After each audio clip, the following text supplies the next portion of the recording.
Good evening and thank you for joining us tonight. I'm Cody Proctor. Mark Hanrahan has the evening off, but thank you for joining us for KREM 2 News 10 at 10, where we give you more news in less time. So let's get started. A windy day across the inland northwest led to trees falling on homes, cars, and power lines. At this hour, more than 4,000 people are without power. Kyle Simchuk starts us off on our windstorm coverage tonight. He was actually on the road in the KREM 2 storm tracker checking out the damage. Well, it seems like those winds have died down a little bit since earlier this afternoon. We saw trees on cars, power lines, and homes, and one very close call up in Meade where 2 people are lucky to be alive. It's a big, loud boom. I thought, what happened? I couldn't figure it out, and the house kind of shook a little bit. That loud boom turned out to be a tall pine tree crashing right outside of Patty Batters' door.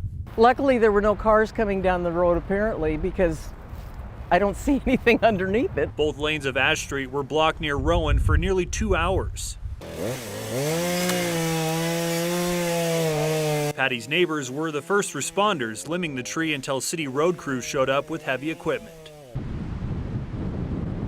Gusty winds knocked this tree onto a home near 16th and Perry. Another tree hit power lines near 8th and Carnahan, sparking a brush fire which was eventually put out.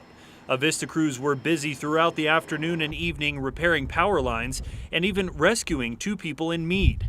This white pickup was pulling into a driveway when a tree across the street blew over, bringing a power line down with it, crashing into the bed of this pickup just a few feet from the cab.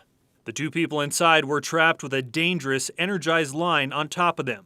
An Avista worker told KREM 2 crews shut off the line and used chainsaws to free the 2 people inside. Remarkably, they were uninjured, although the tree caused damage to the truck and house.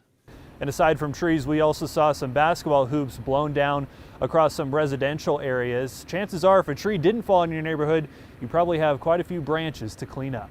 Reporting in Spokane, Kyle Simchuk, KREM 2 News. Kyle, thank you so much. And checking in on some of the damage that was seen at area parks. Take a look at this video. You can see several trees are down.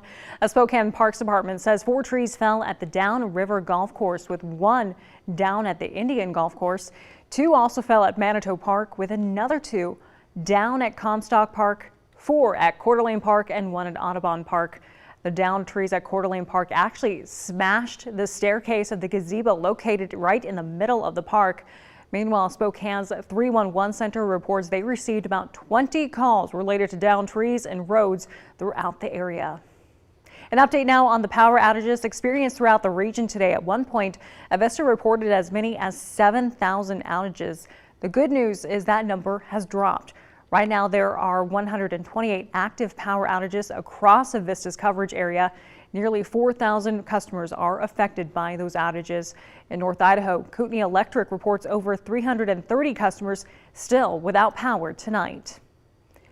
In the meantime, people using the Keller Ferry to travel across the Columbia River on State Route 21 had to find an alternative route today. The ferry was removed from service because of today's high winds. Crews reported winds near 70 miles per hour north of the landing on the Columbia River. Travelers can find any Keller Ferry service changes on the Washington State Department of Transportation's Travel Alerts page or Twitter account. In the meantime, let's check in now with our current forecast, because after those brutal winds as it swept over most of the inland northwest today, we're just wondering now if we can finally breathe a sigh of relief. Meteorologist Jeremy Legoo joining us now in the Outdoor Weather Center.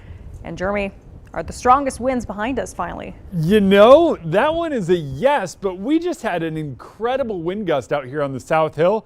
So much so that all of the lights in the whole gazebo started to move, and I went, holy cow, this is a little strong. So we are done with the worst of it, but we still have some very strong winds. West-southwest sustained at 25 miles per hour and temps in the 30s.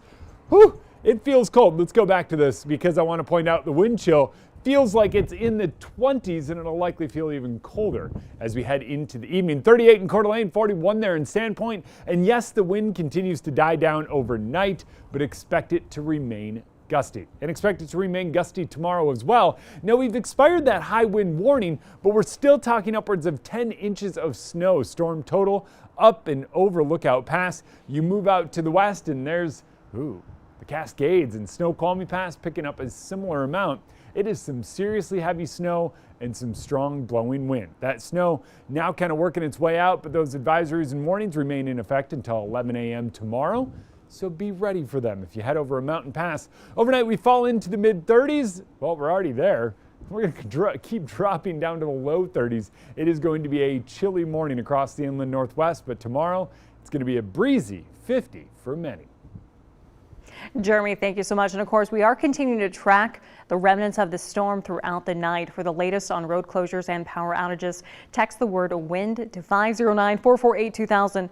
We'll send a link right to your phone. Also, if you are seeing any damage from the storm in your area and you can do so safely, send us your photos and video of what you're seeing to that same number. Now to developing news tonight. Fire crews still battling a wind-fueled wildfire just north of Nespelem. A communications specialist with the Colville tribe says wind gusts toppled power lines and trees. The fire has now reached 200 acres since this afternoon. Crews currently have the fire 60% contained and hope to fully contain it by the end of tonight. Now, you may remember last summer, Nespelem was hit hard when wildfires swept through, destroying 7 homes. We'll continue to keep you updated on the situation as we continue to learn more. Moving on now to Nightbeat with a quick look at the day's top stories. Encouraging news for drivers and their wallets. Gas prices in Spokane are dropping. According to Gas Buddy, the average gasoline price fell 2.9 cents per gallon in the last week. Now, the average still pretty high at $4.28 a gallon. The cheapest station in Spokane is priced at $4.09 yesterday, with the most expensive at $4.59 per gallon. Idaho's average price per gallon sits at $4.41 per gallon. Now, the national average also trending in the right direction, falling 5.5 cents in the last week. Staffing has been a concern and something that we've spoken to them about for many, many months, actually starting in conversations back last year, that this would be inevitable if we didn't have a contract in place that would help us attract and retain pilots. More than 24 Alaska airline flights canceled out of SeaTac Airport today as the 4th day of a pilot shortage creates a travel nightmare for thousands of passengers. Right now, those pilots are in contract negotiations with Alaska Airlines. The 3 big demands from pilots are flexible scheduling, quality of life, and job security. Coming up in about 5 minutes, we'll share how those cancellations are impacting people heading out on their spring break vacations. North Idaho College received a warning for not having a properly functioning governing board. Northwest Commission on Colleges and Universities says North Idaho College has a year to make changes. The problems at the college began last year, prompting the commission to step in to ensure a quality education for students. Moving forward, the college will have several monitoring requirements to ensure the Board of Trustees achieves compliance and restores effective governance. North Idaho will remain accredited. Credits, certificates, and degrees earned at the college will be transferable. And that was your Night Beat. To learn more about any of these stories, text the word NIGHT to 509-448-2000. We'll send them straight to your phone. And as construction continues in the inland northwest, North Idaho residents and drivers will see bridge maintenance, new center turn lanes on major roadways, and the completion of the Highway 41 expansion project. The 2022 Idaho construction season features new and continued projects around the state. According to the Idaho Transportation Department, work includes fixing, maintaining, and expanding the capacity of different roads and systems. The IDT's public information officer says drivers should note of upcoming and current projects. There are lots of changes coming. The bridge work we'll be doing around town will be focusing on some of our older bridges. So a lot of that will just be maintenance, fixing what is already there. When it comes to Highway 41, we're going to be done. You're going to have 4 lanes. When it comes to US 95, you'll have a new center turn lane in Bonner's Ferry. We are also starting the first of a series of projects on Highway 53 west of Ratcham that will also add a center turn lane. According to the Idaho Transportation Department, the Garwood Bridge expected to open later this spring. Manufacturing delays pushed the completion of the overpass work from fall 2022 to spring of next year. Drivers can call 511 as well as use 511's app or website for state construction updates. In health news tonight, Grant County seeing an increase in flu cases. The county health department currently monitoring a flu outbreak in an assisted living facility.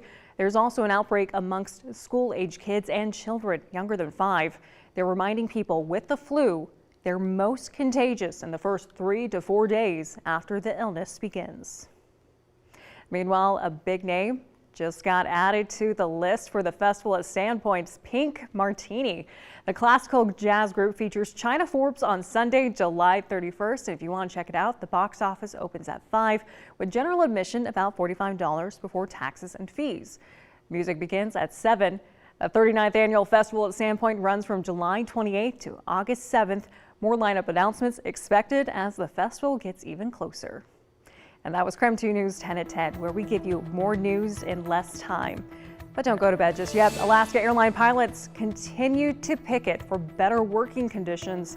We'll share how that's impacting passengers. We're back in just 90 seconds.